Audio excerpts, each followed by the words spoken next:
এই video camera জমা করো তারপরে একটু আউটডোর কাছে আসো কেলা করে নাও তো আমার আপনার ভিডিও করছো আমার তো খারাপ আসো ভিডিও আসো মানে 5,000 ইয়াবা হবে আনুমানিক স্যার এখন আনুমানিক আনুমানিক হতে পারে আবার কমও হতে পারে তোমার ফ্যাটে কত তোমার ফ্যাটে 2,000 তোমার ফ্যাটে 2,000 হ্যাঁ এদিকে এদিকে কথা বলো এদিকে কথা বলো ঘুরে দাঁড়াও সুন্দর করে এই এক কথা একদম বলো তোমার ফ্যাটে কয় হাজার জোরে বলো 2 তোমার ফ্যাটে কত জোরে বলো তো তোমরা এই মাল নিয়ে কোথায় যাচ্ছিলে বুঝলাম না এইদিকে দেখো তোমরা কই যাচ্ছিলা হ্যাঁ কেরিং এর কোথায় ঢাকা কতবার গেছো তোমরা রাত্রি চলে যান আর ভাই অসুবিধা নাই যাইতে হবে কোথায় থেকে আনছো মালদা থেকে কথা বলো কোথায় থেকে মাল আনছো আমাদের বাড়ি নীলা ও নীলা থেকে আসছো তোমার বাড়িও নীলা তোমরা দুজন কি বোন আপনি এই পর্যন্ত কতবার গেছো ঢাকাতে মাল নিয়ে তাই না একবারও জানা এই প্রথম গেলা প্রথমেই ধরা পড়লাম হ্যাঁ না আরো অনেকবার গেছো না যাই না আমার মায়েও না বাবাও নাই এই জন্য ইয়াবা ব্যবসা করবা এই জন্য ফেডে করে ইয়াবা লই যাবা এই পর্যন্ত কতবার গেছো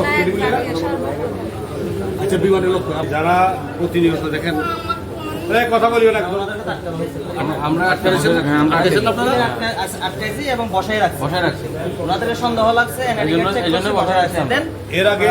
ঢাকা আরেকজন গেছে ঢাকাতে আরেকজন গেছে তাকেও আমরা ধরার জন্য অলরেডি আমার ঢাকা টিমকে বলে দিচ্ছি ওরা ঢাকাতে করে ধরে ফেলবে আগে ওরা কেমন দুষ্ট দেখেন 3 জন মিলে কৌশল মিলে মাল নিয়ে যাচ্ছে প্রথম ফ্লাইটে ওই যে পুরুষটা চলে গেল পুরুষটা বলছে যদি তাকে আটক না করে তার এটা লাইন ক্লিয়ার তারা আমরা কিন্তু আটক করি নাই তো ধরতে পারতাম ধরি নাই তাকে আমরা সে কিন্তু চলে গেছে বিমানে এবং ওরা যখন ক্লিয়ার দিচ্ছে যে অসুবিধা নাই তারপরে এই টিমে এই দুজন ঢুকছে এই ঢুকার আমাদের আগে থেকে টিমে এখানে সুরক্ষিত ছিল আমরা ঢোকার পরপরই আমরা আমাদের এখানে ভাইদের সহায়তায় আমরা তাদেরকে আটক করতে পেরেছি এবং তাকে নিয়ে আমরা এক্সরে করে দেখলাম 2 জনের ফ্যাটের ভিতরে হিউজ পরিমাণে ইয়াবাটে কি ঠিক আছে জোরে কথা বলো আসতে বলো কেন তোমার ফ্যাটে ইয়াবাটে বেটা আছে তোমার কি বেটা আছে কথা বলো আর ভালো করি তো ইয়াবা ফ্যাটে করে নিতে কি মনে থাকে না তো আমরা এখন তাকে আপনারা দেখেছেন সকলে সাক্ষী আছেন আমরা এখন সিরিয়ালিস্ট করবো সিরিয়ালিস্ট করে আমরা তাকে আইনের আওতায় নিয়ে তাদের বিরুদ্ধে এখানে মাদকদ্রব্য নিয়ন্ত্রণ আইন অনুযায়ী তাদের বিরুদ্ধে স্পেসিফিক আইনে মামলা হবে আমরা এখন তাদের কিন্তু আপনারা সবাই তো দেখছেন তো বিষয়টা আপনারা দেখছেন না অনেকে